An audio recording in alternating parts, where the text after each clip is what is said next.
John Cena is the cover boy for WWE 2K23, which dropped on Friday. You know what that means. Brand new Sound Up Gamer episodes are going to be coming soon to the YouTube channel once I actually buy the game. Cena also gave a phone interview to the Associated Press talking about different subjects, including why he came back to feud with Austin Theory. He said, "You would be surprised at my answer because that's what I was told would happen. I don't say I want to do this, I want to work with this person or that person. I don't ever do that. I've never done that. I just try to do what I'm told to do and do it to the best of my abilities." Boy, does that say a lot, right? Doesn't that explain why we never got that heel turn? Because he never fought for it. He said, "Instead of dictating my terms, I often just try to make the performance the best that it can be. I don't pick opponents, but I love to tell stories. I didn't pick Austin Theory, but I certainly spoke from the heart on Raw." And he was also asked about the possibility of WWE being sold. And he said, "That's way above my pay grade.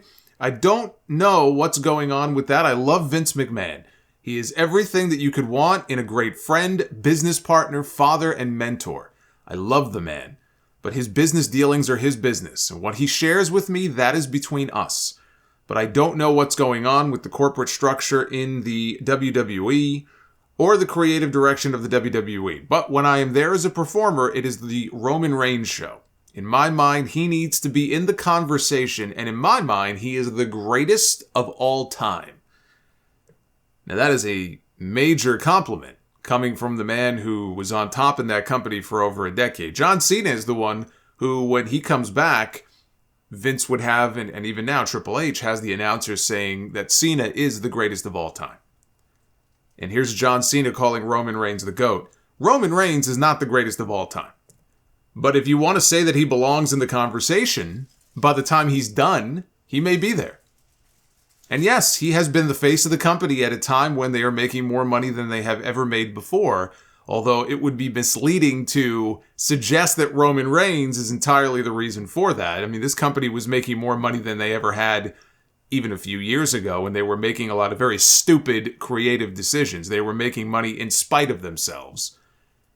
And Roman was certainly a victim of those bad creative decisions and their inability or just reluctance to accept that they were doing something with him that was wrong. It wasn't working and he was miscast. And yet they continued to book him that way. Since he went heel and he linked up with Paul Heyman and they took a lot of control over his creative, it's been night and day. The Bloodline story is one of the greatest stories, when all is said and done, that will have ever been told in WWE. Roman has headlined more WrestleManias than Cena ever did. This year, he's going to tie Hogan, I think. You could argue that he's in the conversation, and John Cena is certainly entitled to his opinion, but no. As of this moment, Roman Reigns is not the GOAT. But that wasn't the part of the interview that got the most attention. It was John Cena's answer to whether or not it's tough for him to reconcile the feelings that he has towards Vince McMahon with the sexual misconduct accusations against him. This was the part of the interview where a simple no comment would have been the best way for him to go. And if there was a WWE PR person on the other end of the line, which I'm guessing there wasn't, they would have interrupted so fast. But you know what? Good on the reporter for asking the question. Cena set himself up for it by bringing up Vince in the first place. He mentioned Vince McMahon and said he loves Vince McMahon. Any good reporter is going to ask, maybe not some of the wrestling reporters, but any good reporter is going to ask the obvious follow-up question. And Cena said, no, it's not hard at all. He said, I mean, everyone has the right to have their perspective. I have the right to have mine. When you love somebody, you take them as imperfectly perfect as they are. He may have meant perfectly imperfect. We all make mistakes. We all have made poor decisions. Lord knows I've made my collection of poor choices. That doesn't mean I'm not going to love somebody. There's no way I can go on record and say that I don't love Vince McMahon. And a lot of people were very surprised and disappointed by this, but they shouldn't be. They shouldn't be surprised at all. We know the two of them are close. Vince is like a second father to him. All that he has, he owes to Vince McMahon for believing in him and putting the muscle and the might of his company and his promotional machine behind him for over a decade. And he's not the only star who's made similar comments. It was only a week or so after Vince left that Bryan Danielson was asked about him. First, he said, I should say no comment. And that would have been the smart way to leave it, but he kept talking. And he said, if you love somebody, people make mistakes and you love them regardless. And that's true. Nobody is perfect. We all make mistakes. But given the nature of some of the claims against him, I would have left this one alone. So it's not really surprising. These guys would go to war for that man. You know, John Cena is generally very good at avoiding controversy, which I'm sure is one of the reasons Vince loved him so much. He never had to worry about Cena getting into trouble or putting his foot in his mouth. Unless he's apologizing to China. That's a different story. Speaking of Vince McMahon, the Netflix docuseries on his life is still moving forward, but a planned biopic on his rise as the chairman of WWE is not. Not because it was canceled or anything like that, but because Vince McMahon himself pulled the plug on the entire thing. This is according to the co-directors of the project, John Requa and Glenn Ficarra, in an interview with the movie and TV news site Slash Film. And let me pause there. Side note about Slash Film. The site was founded by Peter Scaretta, who many years ago in the mid-90s used to run a wrestling newsletter under the name The Slammer. And I used to get all my news from The Slammer. This was back during the days of The Slammer and Sushi X and Online Onslaught. There weren't nearly as many sites back then that broke kayfabe as there are today, but those were some of the ones that I followed. So every time I see a story from Slash Film, I immediately think of The Slammer from 1995. But anyway, the movie was going to be called Pandemonium. I remember talking about this probably 5 or 6 years ago on the podcast when it was first announced.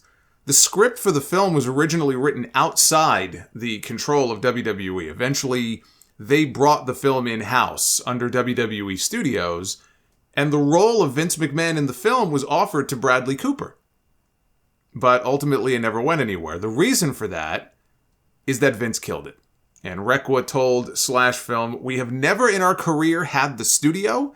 We had an actor. Everybody was just like, let's make this movie. And Vince said, we're not making it.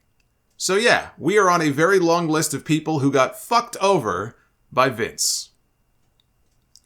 Now, Mike Johnson did a write-up a few years ago on the early version of the script. There were probably many versions of the script, but one of the early versions of the script, this was before WWE got involved. It had to be, because it was so god-awful and just completely fictionalized. There was nothing in it that looked accurate. They were just making shit up. There was one version of the script that had a scene with Vince McMahon and Randy Savage where they're talking about how popular Macho Man is with the young girls, the young female audience, the same age as Stephanie, which leads to Savage telling Vince, I would never think of touching your daughter.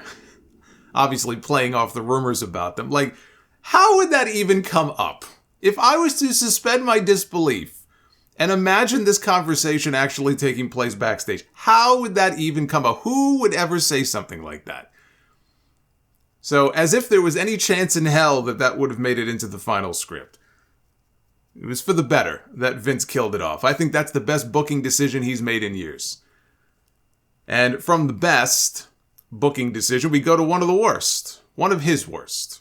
Here's one last Vince McMahon tidbit. Dave Schilling, who used to write for WWE's creative team, noted on Twitter this week that a few years ago when it was brought to Vince's attention that the fans hated the idea of Baron Corbin being Kurt Angle's final opponent at WrestleMania, it was mentioned in a production meeting. Vince heard this and he laughed so hard, and his response was, fuck 'em. Fuck 'em seemed to be his creative mantra when it came to the fans on a lot of things. I'm not at all surprised. But even Kurt Angle has said that he hoped for a different opponent at WrestleMania that year. You look at where Corbin is today, at least if Baron Corbin had gone on to greatness, you could look at it and justify it and say, well, at least they used somebody who went on to become a big star. It'd be like Roman Reigns when he was on the ascent. And Vince said, you know what, I want to use Roman Reigns, who's still a relative unknown, but we see big things in this kid's future. I want Roman Reigns to get the rub by being the one to beat Kurt Angle in his final match at WrestleMania. And then you see what Roman Reigns has gone on to become. You could say, well, it kind of made sense, right? He had to beat a few legends, and kind of get a feather in his cap on his way to where he is today. Where the fuck is Baron Corbin right now? He is begging for a win on television. He was begging the Maximum Male Models to be part of their group or to help them or whatever the hell it was he was doing the other week. This man is one step away from a pink slip. This is the man who retired Kurt Angle at WrestleMania and Vince McMahon says fuck him? No, not fuck us, fuck you.